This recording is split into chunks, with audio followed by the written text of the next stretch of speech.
Xolid Husayni tog'lar ham sado beradi. 6-bob. Afg'on bulbulidan parcha. Nila Vahdatiyning Etin Bustilerga bergan suhbati. Parallax 84. 1974-yil qish soni. Xonani ko'zdan kechirar ekanman, kitob tokchalarining biridagi suratga nazarim tushdi. Suratda sariq paltocha kiyib olgan jajji qizaloq qandaydir rezavor meva terardi. Qizim, Pari bu suratni Normandiyaga qilgan sayohatimizda oldirgan edik. 1957-yil edi.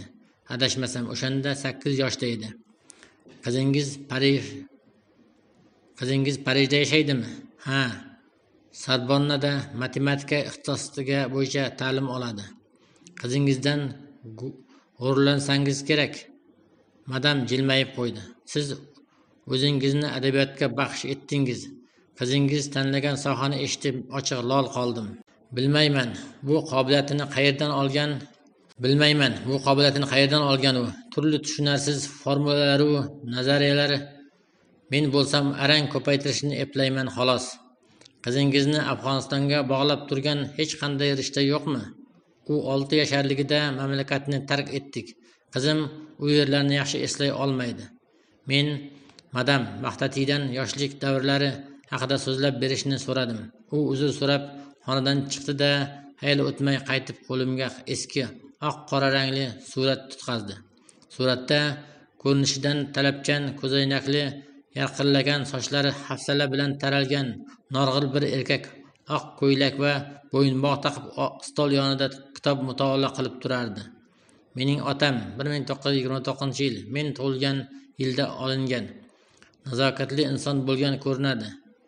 Otam Qobulning aslzoda oilalaridan birining vakili edi. Nihoyatda o'qimishli, benuqson xulq-atvor sohibi, dilkash inson edi. Onasining uyiga qadar bir necha kvartal bor bo'lib, ular yayov yetib olsalar ham bo'lardi. Ammo yomg'ir yetarlicha kuchayganligi uchun ular taksi tutdilar. Onasi orqa o'rindiqda lom-mim demay oynadan tashqariga boqib qunishib o'tirardi. Shu on ko'ziga onasi ancha keksaygandek ko'rinib ketdi. Endigina 44 ga kirgan, hech o'xshamas edi. Zaif va ojiz, ozg'in. Pari anchadan beri onasining uyiga kelmagan edi.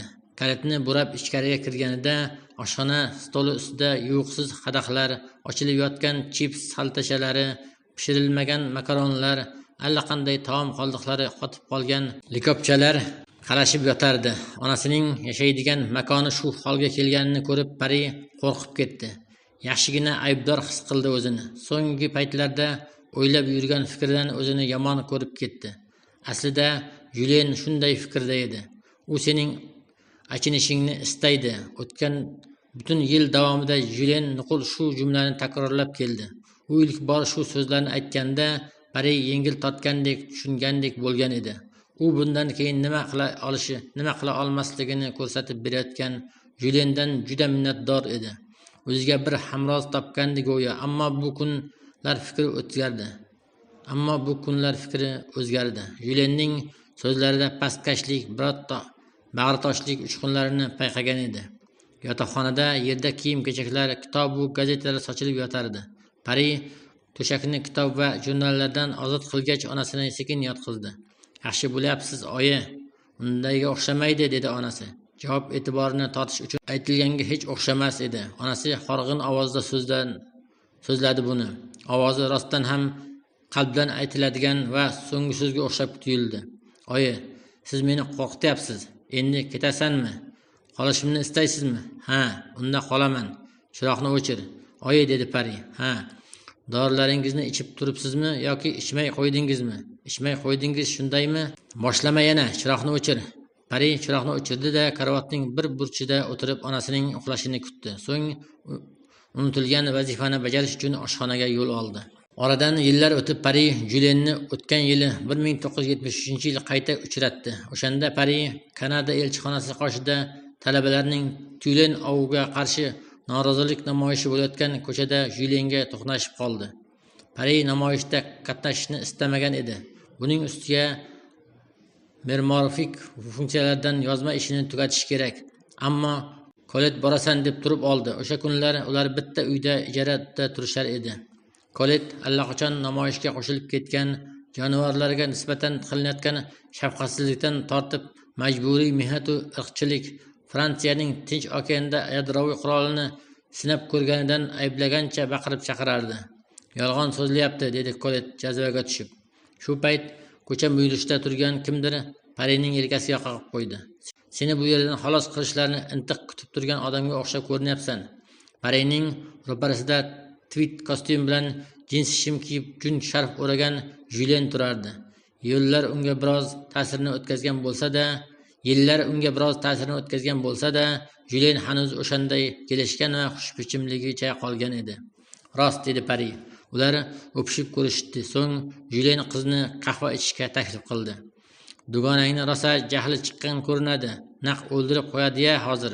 Pari ortiga qarilib, Erikning yonida turib olib qo'lini musht qilgancha hanuz baqirib yotgan Koletga qaradi. Pari kulgisini ichiga yutdi. Ular kichik bir qahvaxonaga kirib, deraza yonidagi bir stoldan joy oldilar. Julien qahva bilan kremli Napoleon tortidan buyurdi.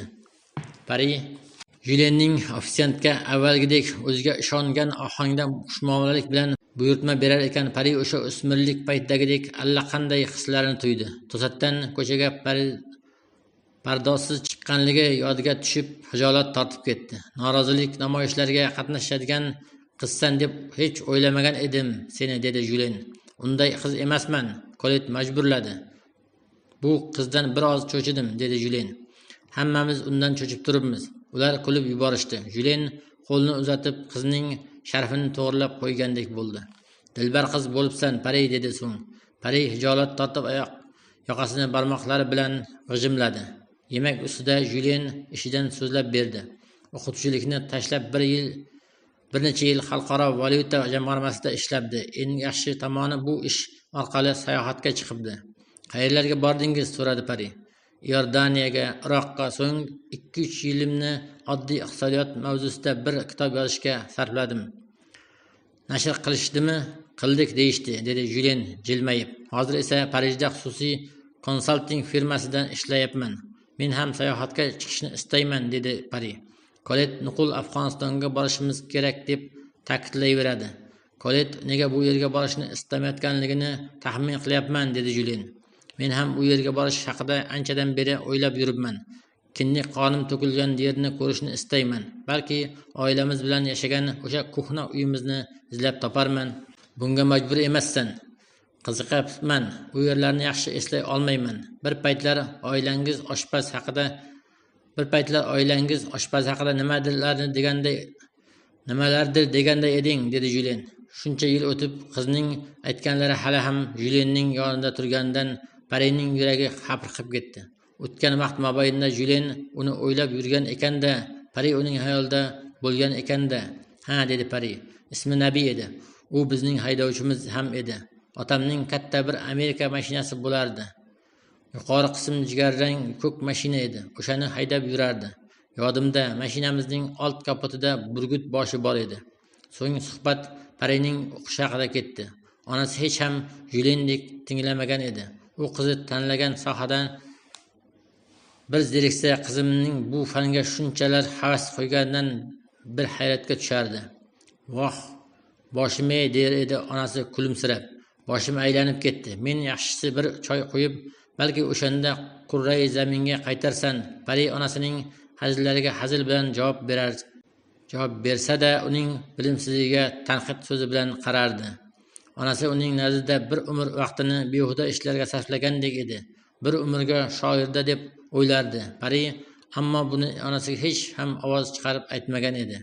Ular qahva ortidan pivo ichishdi. Pivo esa vinoga aylanib ketdi. So'ng esa Julien biroz oldinga engashib, xushmuomalalik bilan ortiq kutib bo'lmaydigan savolni berdi. Endi aytchi, Neylaning ahvoli qalay? Pari og'ir xo'rsindi. Julien barni anglagandek bosh irg'adi. Kitob magazinini qo'ldan chiqarishi mumkin. Buni eshitganimdan afsusdaman, dedi Julien. Yildan yilga ish orqaga ketyapti. Do'konning yopishga to'g'ri keladi chamanimda. Onamning o'zi tan olmasa-da, bu unga kuchli zarba bo'lishi tayin. Hali ham yozyaptimi? Yozmay qo'ygan.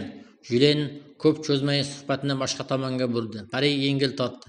U onasining ichkilikka muhkasidan ketganiyu o'zining onasiga dori ichiraman deb tinimsiz kurashlari haqida aytishni istamadi. Bir necha hafta o'tib Juliyen Paridan o'zining uyiga ko'chib o'tishni so'radi. U 7 sahifadagi Left Bankda kichik bir kvartirada yashar edi. Pari uning taklifiga rozi bo'ldi. Har zamonda Juliyenning ko'ksiga bosh qo'yib turib, onamga aytishim kerak der edi. Juliyen gavdasini tarang tortdi. Qo'lidagi qog'ozni buklab, ko'zdan ko'zoynagini oldi. U bilishi kerak dedi Pari. Keyin kun Pari onasiga qo'ng'iroq qildi. Onasi allaqachon xabar topgan ekan. Kim aytdi sizga? So'radi Pari. Kolet, albatta deb o'yladi Pari. Sizga aytmoqchi edim dedi sekin. Bilaman, aytar eding. Zero bunday narsalar yashirincha qolmaydi. Jahlingiz chiqdimi? Nima farqi bor? Pari ko'zlarini yumdi. Onasi kuldi. Ba'zan senga qarab turib, senda o'zimni ko'rmayman dedi u. Albatta ko'rmayman-da. Axir shunday baxt bo'lish hech ham kutilmagan hol emas. Sen qanday inson ekanligingni bilmayman. Pari, nimalarga qodirsan bilmayman. Sen menga begonasan. Nimalar deyotganingizni tushunmayapman dedi Pari. Ammo onasi allaqachon go'shakni qo'yib qo'ygan edi.